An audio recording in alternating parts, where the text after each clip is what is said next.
Well, good evening. So this gospel reading, it was used in a wedding earlier today. So, weddings, there's a lot of talk about love, right? And rightfully so, but, love, love, love. So when I read this one, it's kind of the same thing. I've loved you, you've loved me, I'm giving you a commandment to love one another. So it always takes my mind back to a certain TV show back from 1972. And on January 22nd, Tuesday night at 7 p.m. was a show on, and it was a Flip Wilson show. I don't know if anybody remembers that. A couple nods, right? So a couple nods, the Flip Wilson show. So he was a black comedian, quite short, hilariously popular, right? He was hilarious and he was very popular. One of his skits was that he would dress up as a black woman, and then he just goes in the middle of the stage and you just see him, her, however that works, with a spotlight on, and then the announcer would come out and they would ask a question. Whatever it was, kind of these random things. So that one night, and I remember this, her name was Geraldine, if you remember right? So the announcer goes, Geraldine, and he did it in his drawling voice. Yes! He goes, Geraldine, what is the meaning of love? So she stops and she looks, she goes, love. Love is the feeling you feel when you're about to feel a feeling you've never felt before. And I thought that was funny also and very clever. A love is a feeling you feel when you're about to feel a feeling you've never felt before. But, it's interesting, but reality is love isn't a feeling. We hope that there's feelings involved, right? And we hope that, but it doesn't have to, and they don't require feelings. Because feelings change, right? From minute to minute, second to second. There's no doubt about that. So I don't know if you saw that show, but if you know Geraldine's boyfriend, you come see me after Mass. I got something for you. But I don't think everybody remembers. If you remember, I'll be shocked. But nonetheless, over a bunch of time, a lot of time, I did realize that not feelings, it's a choice. So we can choose to love or not to love, in good times and in bad, right? Heard that before probably. For richer or for poorer. Mentioned that today. We can choose to love all people, some of the people, none of the people. And again, it's a choice. Sometimes it's easy, sometimes it's incredibly difficult. But we have the choice over that. We choose who we are. It does not control us. We can choose who we love and who we don't. So Paul and Barnabas chose to love Christ, chose to follow him and spread the good news. Paul and company were well received at first, right? Because they did a loop. Took them 4 years to get around that loop.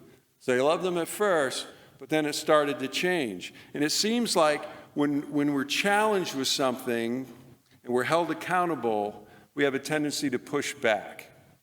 And they did push back. We can choose to accept or we can choose to reject any of the teachings that we have in front of us. In Paul's case, the recipients of the good news, they stoned him.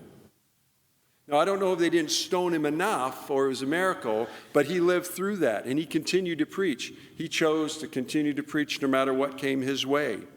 He even tells us that there's going to be many tribulations, no truer words spoken on this loving journey that we're on. But they, still chose to love, to follow, and to preach even in hardships. This treatment, didn't discourage him at all. I'm sure he's a little irritated with it from time to time, no doubt about that. But it didn't discourage him because he chose to move on. So from Mark, whosoever would save his life will lose it, and whoever loses his life for my sake and the gospel's will save it. Cross, toil, anguish, such will be your lot as long as you live. That was the way Christ went. And a disciple is not above the master, from St. Jose Maria Escriva. And we're called here to be his disciples. I know that's good news, right? Hey, be my disciple, you're going to get toil and like the cross and anguish. I mean, who couldn't use more of that right now? Christ says, love one another as I have loved you. He doesn't say if it's a good idea. It's a command. And it says that specifically. My command is this. So it's not optional. Like in Our Father, I think there's a saying in there. That forgiveness thing isn't optional. He doesn't, in what amounts to his last will and testament, he tells us to love one another as he loves. Soon he goes to his cross in this reading, but leaves us another valuable and pointed path to travel. But how did he love? And you know, he loved until the end, giving his all. He held nothing back, absolutely nothing back. And we see that in the crucifix. Every time we look at this crucifix here, we should see that. Many, many, many things on this crucifix. But we should know that that's love for us. Nothing, absolutely nothing was held back. His total outpouring, love, and sacrifice, he chose to love. He continues to love us no matter what, because he chooses to. Now, he may not like what we do, but he still chooses to love us. That's the reality.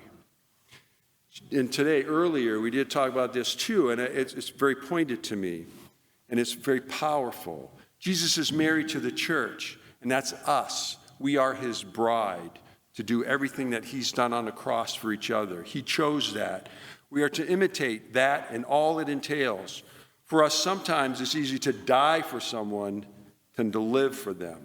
I'll say that again. Sometimes it's easier to die for someone physically than to live for them. And that's an odd thing. And that takes my mind to, if you remember Flip Wilson, then you'll remember this. So it's a band called Meatloaf. I think he passed away recently. And he did a song. I don't recommend you go out and find it and listen to it. It's not the best song in the world. It's a little catchy, though. Paradise by the Dashboard Light. And he says, I pray to God, and on my mother's grave, I will love you until the end of time. I would sing that, but I'm not as talented as Father Vitalis. So, but a short time later, he says this, because things aren't going his way once he got his reality. He says, I am now praying for the end of time so I can end my time with you. Well, at least he prayed, right? So I look at that. At least he prayed. But there's a reality there that we do as human beings. And Jesus continues, love one another as I have loved you. So you also should love one another. But how do you fall in love, right? How did you fall in love? Think about it for a minute. And I've said this before, but how did you fall in love? If you've fallen in love at some point, I hope you have. But how does that happen? So I say it would happen if you spend time with them. You spend piles of time with that person. And so you should remember, right, when you're kids, you may not remember your kids, but nonetheless, try. So, and you're dating, if you're married, those things, you're on the phone, right, and you talk for hours and hours and hours, and hours and hours and hours. And you hang up, 5 minutes later, you call them back, and you talk for another hour, you know. Parents know this, right? What did you talk about? Oh, they're here. Yeah. Thank you. Yeah, Karen's like, nothing, you know? Yeah, and that's absolutely true. You talk about nothing, but you don't always have to. I mean, that's how you get to know people. You just throw stuff out there. But sometimes, you know, we want to spend that time with no agenda, just being with the person. That's what I'm talking about. Sometimes you have to be with a person with an agenda, and it's not easy. There's these difficult tasks that come about, and you have to do that. But it's time nonetheless. It has to be done. And it's time nonetheless. So you can get to know someone, fall in love with them in prayer. Kind of interesting, I guess. Husband and wife, yeah, you know, you kind of see that if you're praying together. But sometimes the community, you might not see that. But it's true. And there's all kinds of prayer. Silent prayer at meals, adoration, church, nature. Well, I love walking in nature. That's a prayer to me. We talked about that before you come to Daily Mass. Probably hear it quite a bit from me. But I do pose the question, who is it that we most need to fall in love with? You and me. Who do we need to most fall in love with before all else? Yeah. And it's not easy. So, talking to priest St. Jose Maria Escriva, I'm pronouncing his last name wrong, but that's the way it is. He left us with a little note. Each one of us at some time or other experience that serving Christ our Lord involves suffering and hardship. To deny this would imply that we had not yet found God. Far from discouraging us, the difficulties we meet have to spur us on to mature Christians. This fight sanctifies us and gives effectiveness to our apostolic endeavors. Our fight is no different. He was talking to priests there, but our fight is absolutely no different than that, right?